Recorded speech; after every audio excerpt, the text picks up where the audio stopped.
Today is Monday, June 6th, AL East State of Division. I'm your host, Colby Olson, joined today by Aram Leighton, who is over on the NL East side of things, but he's going to come over today and fill in for Peter Apple and, kind of get his feet wet on the AL East because, I think the NL East has all the excitement, right? But the AL East might even have more excitement than the NL East. Aram, what's up, man?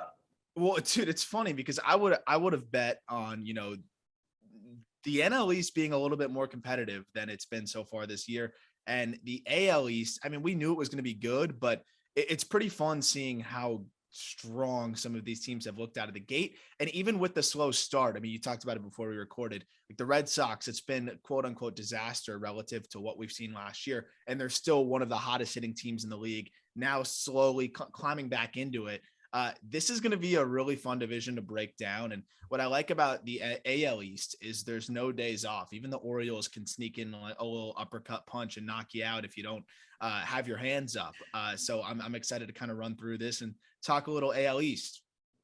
Yeah, man. I mean, that's something we've been talking about for the last few weeks is the Orioles now are not a team where you can stroll into Camden Yards or even if they're on the road and just expect a sweep. Like you really have to play them tough and play them to win. But let me just break down the standings real quick before we get into it. So the Yankees are in first place, obviously, 39-15. That's a 722 win percentage. I mean, that's just crazy right now. Just crazy. Behind them, they have a 7.5 game lead on this division right now. Toronto Blue Jays are behind them at 31-22. And then the Rays are just right there at 31-23. The Red Sox have climbed all the way back to get back to 500. They're 27-27 right now, 12 back of the Yankees. And then you have the Orioles, who are still at a very respectable 23-33. So, it's the Yankees division to lose right now. But as we saw last year, the Yankees came back. What were they? They were 9 back of the Red Sox at one time, and they came back to almost, kind of steal the division. It was very close to the end. The Rays obviously won, but it's anybody's division right now still. Yes, it's anybody's division in the respect that, it's super early and, so much changes, but I'm very excited. We talked about it on the Just Baseball show. What the Yankees are doing right now is absolutely insane. I mean, from top to bottom, you could probably find one hole and it's the outfield, but it doesn't matter because Aaron Judge is playing at an MVP level and almost carrying the weight for Gallo and Hicks, and also Stanton swinging it all right in the DH spot. But I mean, this team top to bottom is insane. I really maintain, I think the Orioles, they're not great, but they could be close to a 500 team if they were in a different division. I would love to see where the Orioles stack up if they were in the NL East. They'd probably be better off than the Marlins right now. So it is kind of fascinating to see just, again, how competitive this division is top to bottom. I would say you can probably pick a legitimate flaw with every team right now, except for the Yankees. And so, I kind of want to talk about those flaws, how I guess detrimental they can be to each of these teams as we move forward here and whether they can hedge some of those flaws. Because I look at the Yankees, they're going to be the team that's kind of pacing the division and everyone's going to be trying to catch up and hope that they hit a little bit of a snag. But if the Red Sox can tread water, they get Chris Sale back. They're going to start, getting some other pieces. Brian Bayo might get called up. Like, I feel like if the Red Sox can just continue to do what they're doing right now and hang in there, maybe they can strike in the second half, similar to the way the Yankees did last year. Yeah. And so you talk about, can the Yankees kind of go on a cold streak here? The Red Sox have obviously caught fire. They're 14-6 over their last 20 games. But that's just taking advantage of an easy schedule for the Red Sox. They've gone on this West Coast road trip now, hit the Athletics. Now over their next, few games, they're going to hit the Angels, who have been 0-10 in their last 10, which is crazy. The Mariners, who have not been playing well. Then they get the Athletics again. And they just are on kind of an easy schedule right now. The Yankees, on the other hand, they get the Twins. Then they get the Cubs, who are obviously not that great. But then the Rays, Blue Jays, Rays again, and Astros back to back to back to back. I mean, that is a really, really tough schedule coming up. But aside from that, yeah, I mean, the Yankees, I wanted to talk about this rotation because top to bottom right now, this is one of the best rotations performance-wise we've seen in a long time. And obviously you have Garrett Cole up top. Nestor Cortez right now has a 1.5 ERA and is, in the Cy Young race somehow. It's crazy to see every 5 games he steps out there and throws 7-inning shutout. Then behind him, Jamison Tyone has been a revelation, a 2.3 ERA. Then you have Jordan Montgomery, who is always solid. I mean, it just seems like this guy puts up a 3.3 ERA every year and just quietly is in the back end.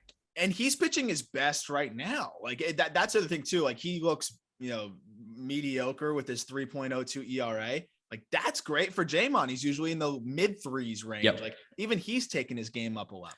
And then I didn't even mention Luis Severino, who's come back, and he's kind of this number 2 in this rotation, maybe number 3, which is crazy. He's a 2.95 ERA right now. So the thing is, you look at this, is it sustainable? But to me, these guys look sustainable right now. This all looks real. Yeah. So exactly. It's like, what does sustainable mean? It's sustainable in the sense that they will all continue to be good. I agree. I don't know if they are going to have a team rotation ERA sub 2.5. Right. And I think we agree on that, but like, what's crazy is I'm with you. Like I'm sold on Nestor Cortez being a dude. Legal adjust, and I think the ERA will normalize a bit more to the mid twos, God forbid. I think Montgomery is somewhere around where we're used to seeing him. I think he'll normalize to 3.5. Jameson Taillon, like I'm very sold on what we're seeing. He adds the cutter. His command is arguably the best in the game right now. He's walking 2% of batters. And then Severino, it's always just been a matter of health, and he's healthy right now. And that's clearly what's happening there. I don't think there's any doubt about Severino's ability. And then the bullpen, aside from Aroldis Chapman, who's on the IL, and Jonathan Loaizaga, who's been horrible this year and now on the IL as well, like their bullpen has still been fantastic. So if they get anything out of Loaizaga and Chapman, they're in business, because Clay Holmes has been the best reliever in baseball. Michael King has hit a little bit of a wall, but has been still fantastic overall. They're getting good innings out of Clark Schmidt, Wandy Peralta. Like it is amazing what the Yankees are doing right now. We talked about it again on the Just Baseball show on Monday's episode. We're just really getting into like being hard on Dave Dombrowski. At the same time, you got to really give a tip of the cap to, Brian Cashman. It's adapt or die, and he's adapting, and he has done a phenomenal job putting together this pitching staff. And we're seeing the results. It's so tough every week, because it seems like we end up talking about the Yankees for an hour on the show and like kind of sprinkle in the rest of the teams, but it's really just incredible what this team has done. But the one thing, how can you talk about anything else? It's exactly. And we talk about the losing streak, like if they can hit a wall a little bit. Here's the problem: is if one guy gives you a bad start, one of these other 4 dudes are gonna step up probably and give you a good start. And that's why the Yankees have been impervious to scuffles, is because they're getting a good start almost guaranteed every single day. And if they don't, another guy will step up. And I think that's kind of what the Red Sox and even the Jays to a degree are missing right now. Yeah, absolutely. I mean, what separates them is the Yankees lineup can still save them too if the rotation doesn't do what it's supposed to do. And that's kind of what the Red Sox and even the Blue Jays are kind of banking on right now, right? The Red Sox right now are leading baseball in WRC plus since May 1st, which, if you kind of ignore the first 3 weeks of the season where it was like, okay, there's a dead baseball, there's something weird going on here. It was just kind of weird what the whole league was going through there. But since May 1st, they're the best offense in baseball, right? And so I think the Red Sox, at 27-27 are a team to be scared of in the wild card race. The Blue Jays are 8-2 in their last 10 and are kind of just starting to get hot. They're really just starting to get hot. Alejandro Kirk has come on and been insane. And I love talking about him because he is a 5'8". He's listed at 260. Aram, what would you say he's at? I'm getting him 285 on a light day. I think that's after he sweat a lot out and didn't eat that much that day. I think he's pushing 3 bills, and it's amazing because, as you mentioned, he's in 307, 389, 471. And oh yeah, they've got that Gabriel Moreno dude in the minor leagues as well. So it's going to be interesting to see how they navigate that. Kirk is probably more of a just bat first catcher. So maybe Moreno gets called up and he ends up, DHing a little bit more, because that surprisingly has been a little bit of a void for the Blue Jays right now, has been the DH role. They haven't been getting as much production there. And, Teoscar Hernandez has struggled. Lourdes Gurriel has struggled. What's been surprising is the pitching has seemed to keep the Blue Jays alive right now. Kevin Gossman overall has been fantastic. Alek Manoah has been unbelievable. Yusei Kikuchi, I think, has been a great, I don't think he was supposed to be the third option. He's been a great third option for them. And Jose Barrios, though, starting to show signs of life over his last couple starts. And let's be real. Was Jose Barrios going to suck? I don't think so. It's just how good is he going to be? Is he going to be more of the high threes, low fours ERA guy, or is he going to tap into more of those flashes of the, number 2 upside that we've seen? If he can be anywhere between those two, I really like this team. But I mean, the offense needs to be better. That's what this team is built on. Yeah, I've long held the belief that Jose Barrios is just a cherry bomb kind of guy, right? He'll give you the 7-inning, 8-inning shutout, and he'll look like an ace. And then he'll come the next game and give up 5 earned in 3 innings. And you're like, what the hell just happened? Yeah. So, he's not really consistent, but he does give you those ace-like performances. The one guy I did want to touch on there, though, is Kevin Gausman, because he has struggled over the last couple of weeks. His last 4 starts, he's given up 8 runs in 19 innings. Just 19 strikeouts. This was a guy that was striking out like 12 per 9 and couldn't be hit over the first, start of the season. But over the last few innings, he's struggled a little bit, giving up some hard contact to that splitter, kind of hanging it over the middle of the plate. But I'm not worried about Kevin Gausman at all. And I don't think Blue Jays fans should either. I think he's a guy that's always going to give up some hard contact, right? Like the splitter is a very feel-oriented pitch, and he's going to have those days where it just doesn't go for him. I mean, we saw, kind of the up and down season last year where he was, one of the best pitchers in the game and hit a bit of a wall, then finished strong. And I think that's just kind of what you sign up for with Gausman. And that's why I would argue that Alek Manoah, I think by the middle of the season, really would be considered their quote unquote ace, because I feel like you're getting a competitive start from Manoah almost every single day out there. And even when he's off, he's going to find a way to battle. But I think Gausman finds ways to still battle in that regard too. The fact that these guys are combining for 17 walks along with 130 strikeouts so far this season is outrageous. And that's still, ups and downs. That's one of the best 1-2 punches, I think, in the big leagues. Again, I like Kikuchi as a third option, but I think there's two big questions to be asked with the Blue Jays. And it's, can the offense get going? At what point do they start worrying about Teoscar and Lourdes Gurriel and their offensive production? And it's not like they're getting much from Matt Chapman right now either. And also, who is going to be that fifth arm? And that's a big question for me too, because Hyunjin Ryu is on the IL. He wasn't even that good when he was healthy. I think his best days are very clearly behind him. Is Nate Pearson going to step up? I don't think so. And you can't count on Ross Stripling. I mean, that's not realistic. So who's going to be their fifth guy? And I think that also trickles into the bullpen as well. I mean, I love Adam Simber and what he's done for them. I love Jordan Romano. But, I mean, outside of Romano, who is their swing and miss guy out of the pen? So I think this is still an incomplete team. I think they're good in a lot of areas, but they have some voids in a lot of areas. And I love to see them playing better. I think that's largely due to them swinging it better and, also getting a couple of good outings from Barrios. But they're going to need to either turn into one of the best offenses in baseball like they're supposed to be, or they're going to need to solidify that fifth spot and the bullpen. I think the former is the easier. So, they better get swinging it a little bit, in the coming days, because Vlad Jr. needs to be hitting better than an 816 OPS. And I think the rest of this team, if he's not doing better, needs to pick up the load a little bit too. Yeah, I wanted to touch on Santiago Espinal for a second too, because what a revelation he's been. And he stepped into the Marcus Semien role because obviously Marcus Semien had 45 home runs last year. And, it's kind of like the Moneyball quote. It's like all the scouts are sitting around the table and they're like, how do we replace Giambi? How do we replace Giambi? It's like, you can't replace Giambi, but you can bring in Santiago Espinal and at least get like close to the same impact and a very good glove over there too. I mean, Espinal has been amazing. And you're never going to get 45 home runs at second base. It's just not going to happen.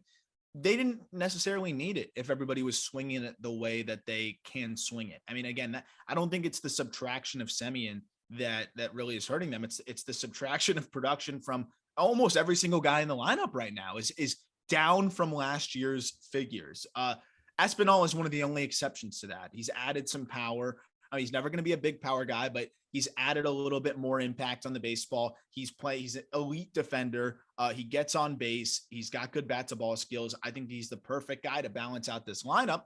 But again, they need more production. You're not going to get it from a guy like Espinal. He's a taste breaker for the big, productive guys you have in the lineup. But Espinal has been one of the big reasons I think they're staying afloat because of his consistency, through the first couple months of the season. So I wanted to move to the Red Sox real quick, and I wanted to touch on one guy in particular because The big deal for the Red Sox in the offseason was them trading Hunter Renfroe to the Brewers for Jackie Bradley Jr., plus a couple prospects. And, that was kind of a head scratcher move because Hunter Renfroe was quite good last year. It hit close to 30 home runs and wasn't the best defensively, but we know about how good that arm was. But it kind of signaled that there was a power void in this Red Sox lineup. And I kind of wanted to bring up the play that Franchy Cordero has had over the last couple of weeks because, or even close to a month at this point, over 100 plate appearances now, Aram, 24% K rate, 8% walk rate, a 194 ISO. That's good for a 109 WRC plus. And the craziest thing about him right now is I think his ceiling is actually higher than this because his hard hit rate right now is 53%. He's putting the ball in the air. And I don't think all the balls have really dropped for him yet. And I think, watching him and in the outfield, he's not the greatest corner outfielder, but how far off is he from being kind of that Hunter Renfroe type where he has a good amount of power and he's a decent corner outfielder and can play first base?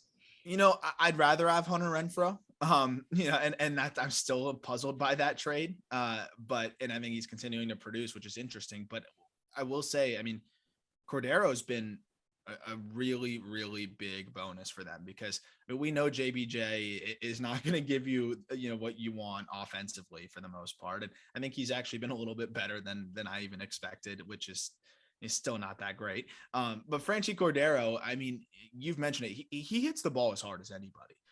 The exit velos are elite.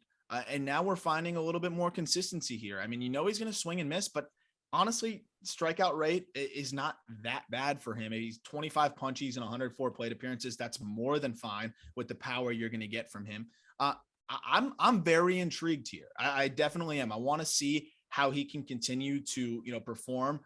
Keep him away from the lefties, just use him as that kind of fourth outfielder that gets a little bit more run than your average fourth outfielder. Yep. I think it's a great balance with JBJ here. But here's the thing is he's also a lefty. So how do you kind of structure that platoon? That's the difficult, I guess, thing to figure out here. But regardless, Franchy Cordero is a great, I would say, bonus right now. And Jarren Duran is swinging it great in AAA, but there's another lefty. So it's interesting. I think they have some decisions to make, and that's why it's this early. It's June 6th. Let Franchy Cordero go a little bit over the next month and see what you've got. If he hits a wall, he hits a wall. And now you can either decide to call up Duran or shuffle things around. But if he rakes, now you can start to move forward with him in the lineup more frequently. And maybe you're packaging Duran, maybe you're doing something else. So I think you got to figure out what you've got here. And that means more ABs for Franchy Cordero. And I think he's earned them, like you said. He's absolutely earned them. The approach is there. I think Red Sox fans would be very disappointed if the Red Sox trade Jarren Duran. He's a fan favorite. But regardless, let's move on to the Rays for a second because this team, I am honestly shocked they're 31-23 because they have not played like 31-23. And since May 1st, right, the same May 1st, I was telling you that the Red Sox are leading the league in WRC plus. The Rays right now are 25th out of 30 teams in WRC plus since May 1st with a 94 WRC plus. And it just seems like there's a void in that lineup for some real star power to come through. Obviously, Brandon Lau has been hurt, and Manuel Margot was unbelievable there for a stretch. He's starting to cool down after coming back off the IL. Wander Franco has even struggled. He's just at a 113 WRC plus, and that seems low for him. What do you think this team needs, Aram? You said it, man. They need bats.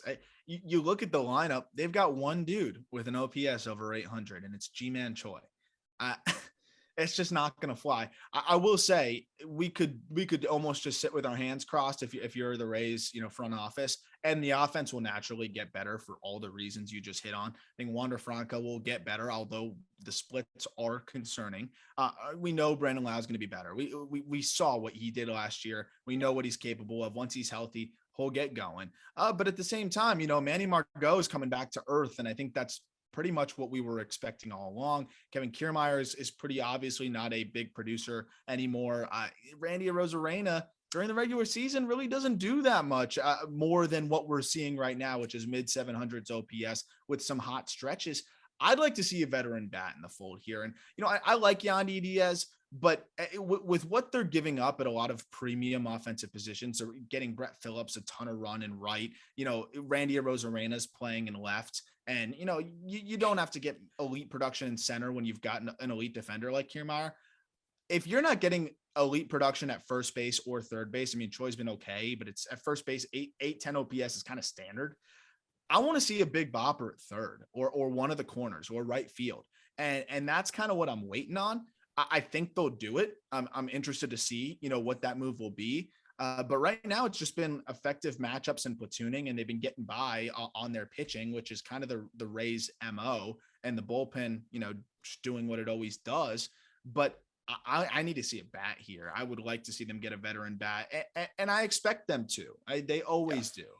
They should. They should, much like they got Nelson Cruz last year. They need somebody in the middle of this lineup because they did kind of rely on their young guns a little too heavy. I think Josh Lowe came up and struggled. Francisco Mejia has really struggled as of late. And you mentioned Brett Phillips. Brett Phillips is kind of like a JBJ style player, and he might even be worse than JBJ. Kevin Kiermaier kind of similar as well. So you can't have too many of those guys. They do need another power. Yeah, they do need another power bat. But yeah, that kind of closes out the Rays. Aram, let's finish off for our Orioles fans on the pod, because they've, obviously had some big news in the last couple of weeks. Adley Rutschman came up, but most recently, Grayson Rodriguez, your number one pitching prospect in all of baseball, went on the IL for the foreseeable future with a lat strain. And it's not something you like to see, but I kind of wanted to get your thoughts on that and the long-term outlook there.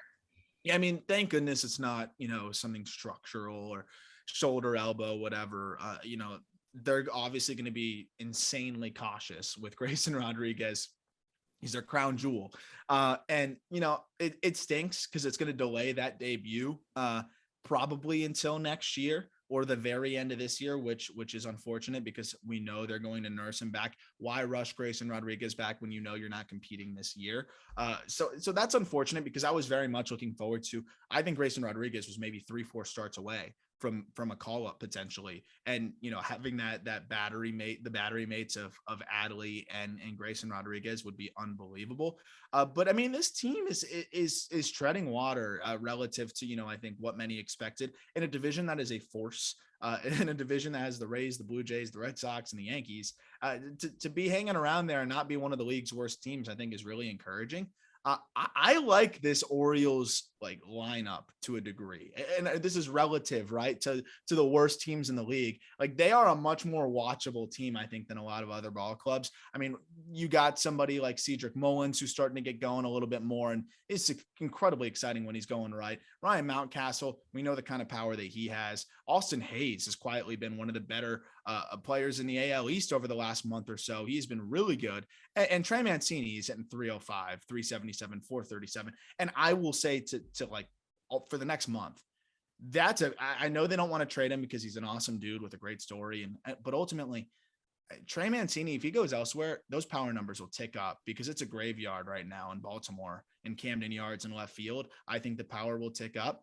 They've got some sneaky pieces here, and I think they're going to trade some guys like Mancini. But ultimately, the rotation has not been as bad as I thought it would be, which I think is kind of what's keeping them alive here. Tyler Wells pitching. Yeah, I recently admitted that I like Tyler Wells to Peter, and he had a. Well, here's the thing: Tyler Wells is a big league starter. He's not a good 3. He's 6'8".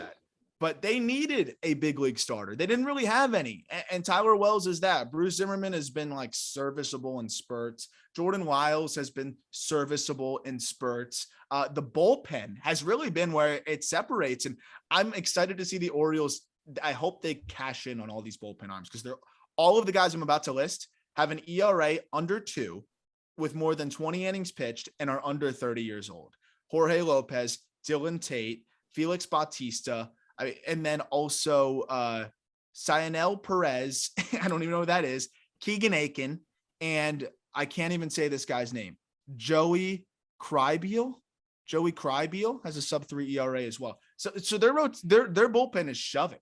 And they should cash in on all those guys. Oh yeah, they should absolutely sell all those guys. So the last thing I want to touch on before we close out this episode is just kind of go back to Grayson Rodriguez, but also Trey Mancini could be an option for the Rays potentially. That could be a really, really solid option. For the Rays, generally we say don't trade in division, right? But I don't think the Orioles. The Orioles, you're right. Yeah. I don't think they're going to have. And who's going to offer you the best prospects? It's going to be the Rays who are on a roster crunch that won't be able to protect all of their 40-man guys. So I think that's easily, what we could see. Yeah, so I wanted to bring up though Grayson Rodriguez because we did mention the injury, but just to give context to how incredible this guy has been this season, Aram, he has a 37% K rate right now. He's walking just 6.5% of batters, 2.09 ERA, but his FIP was even lower than that in AAA with a 1.65 FIP. I mean, this dude is historic when he comes up with how good he's been in the minors, and absolutely does have that title as the best pitching prospect in baseball immediately when he comes up. And he's been a workhorse. He has not really dealt with much injury, and that's why I'm hoping it's just kind of like more of just a muscle tweak. And, because he's a guy that's velo has gone up as the year endures. He doesn't really fade at all deep into starts. And he has been historic. The numbers have been insane. Even in the start that he got hurt, it was 4 shutout, and then they pulled him out because he just didn't look right. And he threw a pitch that was 88 miles an hour. This guy is a franchise altering prospect that, I really think could be similar to what Jose Fernandez was to the Marlins when he first came up, which was joining a team with good offensive pieces that had almost no pitching and instantly became their ace and the guy that you looked forward to every 5th day. I think Gray Rod could be exactly that for the Orioles, which, I don't throw that around very often. No, and the Orioles have such a great farm system. Gunnar Henderson breakout this year. The other, the last guy I'm going to touch on is Adley Rutschman, because I just kind of want to tell people that, he's struggled over his first 57 plate appearances. He's hitting 137. And guess what? I don't care, because I think you should not check his Fangraphs page until he gets to, 150, 200 plate appearances. He's going to need a little bit of time. Even then, like if he's not great, like he's adjusting to catching at the big league level and hitting from both sides. It's going to take a little bit of time. This is exactly when you want him to struggle. Let it happen. He's going to get through it. He's going to work through it, and he's going to be just fine. And he's going to be a very good baseball player for a very long time. Absolutely, man. So yeah, that'll do it today for AL East State of the Division. Arm, thanks for joining me, man. Make sure to go check out NL East State of the Division and the rest of the State of the Division podcast. But yeah, enjoy everyone's week, and we'll talk to you next week.